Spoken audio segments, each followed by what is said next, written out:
Vai virar mortal aí, mestre, cuidado. Tá com o birimbau na mão, focando. Jacó faz isso. Fazia, né?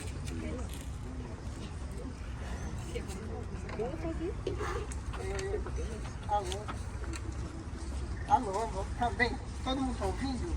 Sim. Fico aqui, onde eu fico? Fica aqui, né? Fica aqui. Que é roda, né?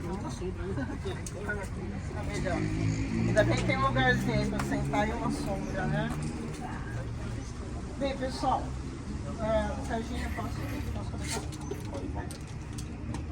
antes de entrar aqui na história do Pai Filipe, só como algumas pessoas me perguntaram a respeito do outro quilombo, que é o do Santos Garrafão.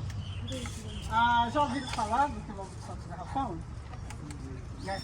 Porque assim, a história dos quilombos na cidade de Santos se deu da seguinte forma.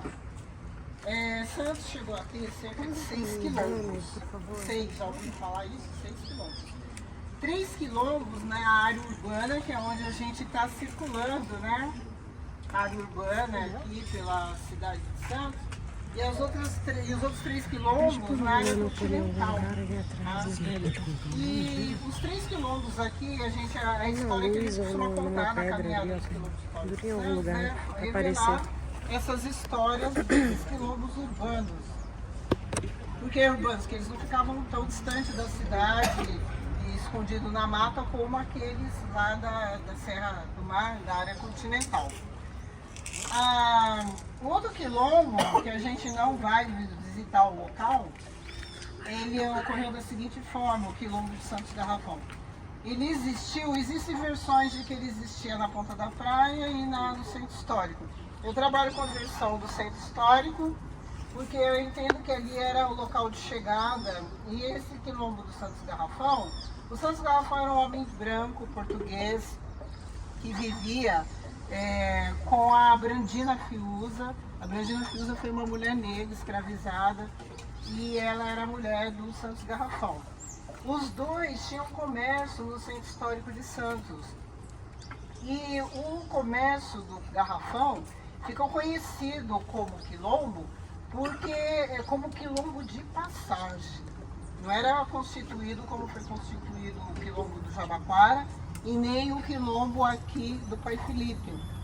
Lá era um quilombo de passagem, porque lembra quando eu falei lá no Jabaquara que as pessoas vinham fugidas para cá orientadas pelos abolicionistas de São Paulo? Quando elas iam fugidas para cá, muitas vezes era o Santos Garrafão e a Brandina que eles procuravam, porque eles estavam na entrada ali da cidade. O quilombo deles fica exatamente ali, ficava ali onde é a alfândega de Santos, naquela região. Então, quando eles iam para cá, eles procuravam no comércio da Brandina, que a Brandina era dona de uma pensão. E o Santos Garrafão tinha um bar, um comércio ali, bem em frente naquela praça Antônio Prado, em frente ao Antônio Teles, em frente à alfândega. E a pensão da Brandina era atrás, não existia aquele prédio da alfândega, era atrás, a pensão dela. Então, como muitas vezes vinham fugidos para cá, eles acabavam tendo essa indicação dos dois, para procurar um dos dois, que eles orientariam a chegada até o quilombo do Jabaquara. Muitas vezes, eles também recebiam dos comerciantes, caixeiro, né? Caixeiro viajante que chegavam de São Paulo, às vezes vinham com bilhetes, com códigos, informando que ia chegar tal dia, à noite, de madrugada, uma leva de pessoas fugidas de tal cidade, chegaria à cidade de Santos. Então eles recebiam esse comunicado e transmitiam para o Quintino muitas vezes ia até a Serra do Mar para poder resgatar essas pessoas, encontrar essas pessoas e conduzir até o quilombo do Jabaquara. Então é um quilombo de passagem, tá? Então uma história rápida, por conta de perguntas, né, que foram feitas, a gente esclarecer para saber esse quilombo, como ele se deu, né, como ele existiu. Não era um local que as pessoas ficavam morando lá, passavam por lá para poder ser acolhidas, orientadas, né, e para poder chegar até o Jabaquara. Agora a gente vai para a história do quilombo do Pai Felipe, né? Então esse local aqui onde a gente está, a placa ali, né, iluminando que aqui existiu o quilombo do Pai Felipe, é um lugar muito importante para a história de Santos. Além de carregar uma ancestralidade africana, carrega o legado do Pai Felipe, a cultura, e a gente vai entender agora como isso se dá. O Pai Felipe, tem uma ilustração que foi feita, não existe fotos do Pai Felipe, mas o historiador, o J. Muniz, ele que traz, né, o estudo. Eu me baseei muito no livro dele, tem um livro contando a história de Santos.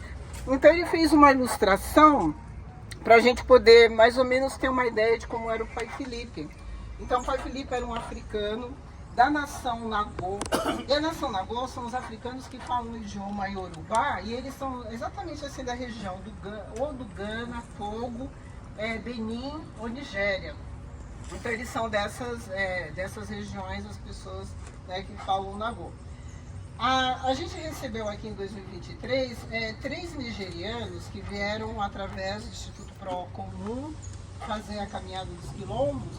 E quando a gente mostrou a identificação, né, do Pai Felipe, que o J. Muniz se baseou por histórias, né, narrativas aí, históricas sobre o Pai Felipe, então a gente vai ver, eu vou passar essa fotinho, que o Pai Felipe ele tem 3 carifações em cada lugar da face. Isso em África simboliza uma realeza, e então ele era tido aqui em Santos como um rei africano.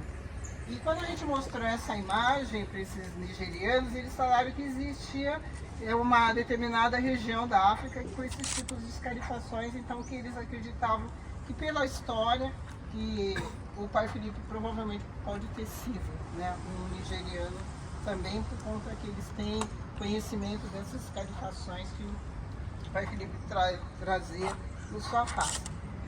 Bem, o Pai Felipe, antes dele se estabelecer nesse local, onde ele constitui o quilombo dele, ele liderava o quilombo de Jurubatuba na Serra do Mar. E esse quilombo ele era assim, constituído por pessoas que tinham fugido dos engenhos de cana-de-açúcar. E, então eles estavam embrenhados lá pela mata. Houve até um processo assim de perseguição a essas pessoas, porque tinha sido ateado fogo em dois engenhos, né? Foram queimados. Um por um capataz do engenho que a gente conhece como o Sítio das Neves, o engenho, e um pelo capataz do engenho vizinho. E depois, por questão de vingança, os próprios negros atiam fogo nesse outro. Então eles viviam uma certa perseguição e se escondiam na Serra do Mar e criaram lá, né, o quilombo do Jurubatuba, que era liderado pelo Pai Felipe. Mas devido a muitas perseguições, um dia esse quilombo foi incendiado, então eles se embrenham pela mata, fugindo, né, se escondendo, até que em determinada ocasião, Quintino de Lacerda, nesses resgates que ele fazia pela Serra do Mar, ele encontra um senhor idoso, e esse senhor era o Pai Felipe. Então ele convida o Pai Felipe para vir para Santos, porque essa ocasião, essa época que foi constituído o quilombo do Jabaquara, que foi em 1882, então provavelmente foi esse ano, foi anos após, né? Não existe assim exatamente uma data específica da fundação do quilombo do Pai Felipe aqui. Aí ele leva, o Pai Felipe aceita, ele vai com a sua gente para o quilombo do Jabaquara. E por que ele aceita? Porque o Quintino convence ele que essa ocasião, na ocasião que os abolicionistas estão ganhando força na cidade de Santos, e que ele não teria risco nenhum de vir com sua gente para o quilombo do Jabaquara. Então ele convence o Pai Felipe e ele reúne os seus quilombolas, vai para o quilombo do Jabaquara, mas não se adapta às condições. Por que será? Por que será que um africano, líder nato, né, não se adapta às condições do Jabaquara, né? Por toda aquela história que a gente viu. O Quintino estava amando dos abolicionistas. O Pai Felipe não aceitava ser comandado né? Ele tinha uma liderança nata. Ele era um rei em África, né? Então, ele vem a determinado momento, ele não aceitando ficar submetido aos mandos do Quintino, ele reúne a sua gente e escolhe esse lugar para constituir o seu quilombo, né? Como que era esse lugar antes? Esse lugar, ele era todo cercado de bambuzais. A gente ainda vê bambuzal, quem está depois dá uma olhada, quem está do lado de cá, mas toda essa região aqui, toda essa área era cercada de bambuzais. E aqui, apesar de sair só um filetinho de água, mas tinha uma bica assim, abundância nesse local. A gente depois, até vamos subir ali, que a gente ainda vê um pouco de água escorrida e como está muito quente, ela perdeu força, né? Quando está inverno, a gente vê que ela até escorre uma quantidade razoável, totalmente diferente do que aconteceu no século XIX. Então ele escolhe, por quê? Porque para sobrevivência eles precisavam ter uma área protegida. Eles estavam protegidos pelo morro aqui, né, no sopé do Monte Serra. E estava tudo cercado de bambuzais. Então eles limpam parte dessa área, constituem aqui o seu quilombo. E aqui o pai Felipe, o que acontece? Quando eles constituem o quilombo deles aqui, a gente não tem imagem, diferente do quilombo de Jabaquara, que pelo menos tem a imagem das casas lá, nós não temos nenhuma imagem de como foi o quilombo do pai Felipe aqui. Mas a gente tem informações de que os quilombolas aqui, eles trabalhavam na confecção de chapéu de palha, cesto de palha e faziam um comércio com os moradores de Santos com esses artigos que eles confeccionavam, né? E alguns trabalhavam como carroceiros também no porto de Santos, né? Então eles se mantinham aqui com esse tipo de atividade, tá? E esse local, ele ficou assim, muito conhecido pela população santista, porque aqui rolava muito batuque, muita dança africana, então toda a semana, eles falam, né, nos relatos assim, finais de semana eram os dias, né, de descanso, então tinha muito batuque, muita dança, eles faziam um tipo de dança que era uma umbigada. Sabe como que é essa dança? Isso é muito tradicional em algumas regiões, né, do nosso país, então era tido como um samba, era uma dança festiva. E os abolicionistas de Santos, como isso atraía a atenção, o batuque atraía a atenção, então os abolicionistas também eram atraídos para vir aqui no quilombo, conversar com o pai Felipe e aprender um pouco dessa cultura, da cultura negra que ele ensinava aqui no seu quilombo, né? Então é isso, o pai Felipe, ele entrou para a história, né, por conta dessas manifestações culturais, e como o J. Muniz, que está vivo, acho que ele tem mais de 90 anos, tem foto dele aí embaixo, e tem aqui também, ele é um historiador, sambista, esse senhor aqui que está com essa faixa azul, o J. Muniz, tá? Depois a gente desce, tem fotos dele ali, mas também posso ir passando para vocês verem. Ele é um historiador sambista e ele traz, né,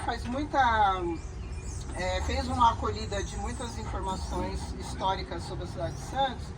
Então, ele, na década de 60, o J. Muniz, quando foi constituído o Dia Nacional do Samba, que acontece todo dia 2 de dezembro, isso na década de 60, então o J. Muniz traz a celebração do samba para aqui, né, que ele transita com as escolas de samba, então eles começam a fazer a alvorada do samba exatamente aqui nesse local, e escolhe esse local porque ele traz a história do pai Felipe, então isso aqui ficou um marco, né, do samba na cidade de Santos. Então entra para a história como o primeiro local de manifestação sambista pelo século XIX na nossa cidade. Então os sambistas das escolas de samba, eles passam vir todo dia 2 de dezembro, é aberto ao público, vocês podem comparecer, só que a alvorada começa às 6 horas da manhã.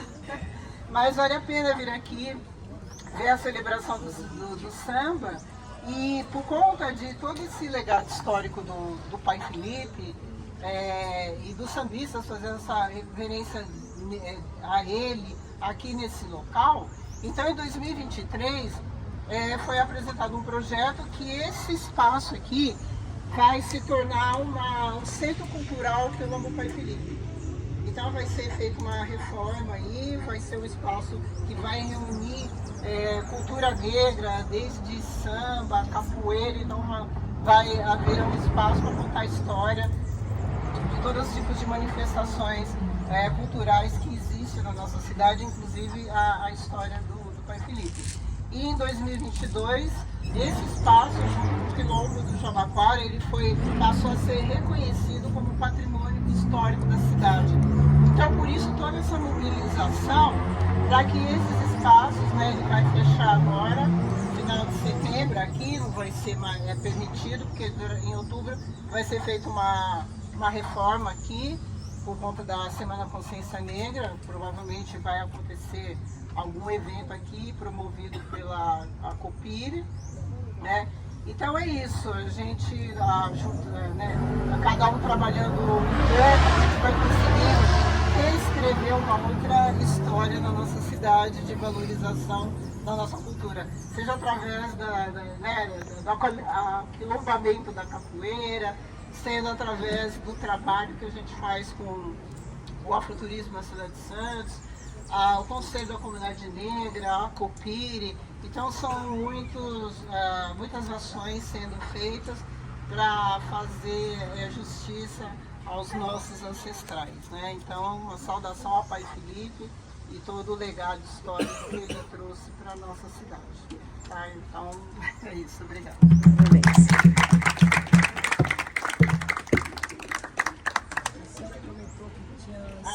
Perguntas é bom. A senhora comentou que tinha 6 quilômetros aqui em Santos, né? Sim. Qual os nomes?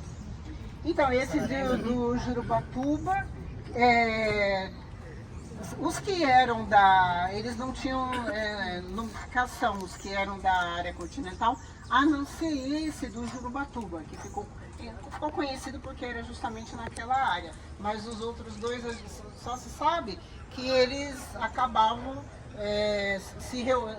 formando os quilombos na Serra do Mar, mas dois deles não tiveram isso, onde é naquela região, tá? Isso porque aqui essa região de Santos, houveram a partir do século XVI a construção de cerca de foram acho que seis engenhos de cana-de-açúcar. Então imagine que os africanos e todos os engenhos, né, funcionavam como mão de obra africana, né, os bons africanos. Então, inclusive, tem uma caminhada que eu vou fazer agora em outubro, se quiserem participar, entra lá na Mochilando. Pode divulgar, né? Lá na Mochilando Afroculturas, que a gente conta essa história da chegada dos africanos aqui no século XVI por conta dos engenhos de cana-de-açúcar. Então, assim, para as pessoas saberem que Santos, o Porto de Santos não ficou fora dessa, o tráfico negreiro correu à solta aqui também no Porto de Santos, né? Então, mas histórias, os detalhes maiores é na caminhada O Negro e o Café, que a gente vai fazer no dia, eu acho que é dia 20 ou 19 de outubro, terceiro sábado de outubro. Que a gente vai fazer, que aí a gente conta essa relação de África com Porto de Santos, né? É um sábado, tá? Vê lá, já tá lá na Mochilando. Vê lá, Mochilando a Cultura. A gente postou ontem sobre essa caminhada, tá bom? Então é isso. Tem muita história, gente. Pessoal, Caminhada O Negro e o Café, dia 11 de outubro, pra quem está interessada. Gente, eu falei esse dia 19 a gente recebeu um convite para estar no Sesc de Franca para contar essa história sobre a relação dos africanos com o Porto de Santos. Então a gente vai apresentar o conteúdo dessa caminhada, O Negro e o Café, lá no Sesc de Franca, interior de São Paulo. Tá? Então o afroturismo aí ganhando, né, novos rumos. Tá? Obrigada, gente. Obrigada. O oitavo Água da Fonte, apoio da Secretaria de Cultura e Prefeitura Municipal de Santos. A gente teve agora a contação da história do pai Felipe com Augusta França. Tudo isso através do 11º Faculte. Agora, samba de roda para a gente acabar bem. Depois eu vou pedir para a gente, no final, a gente tirar uma foto. Quer falar que a roda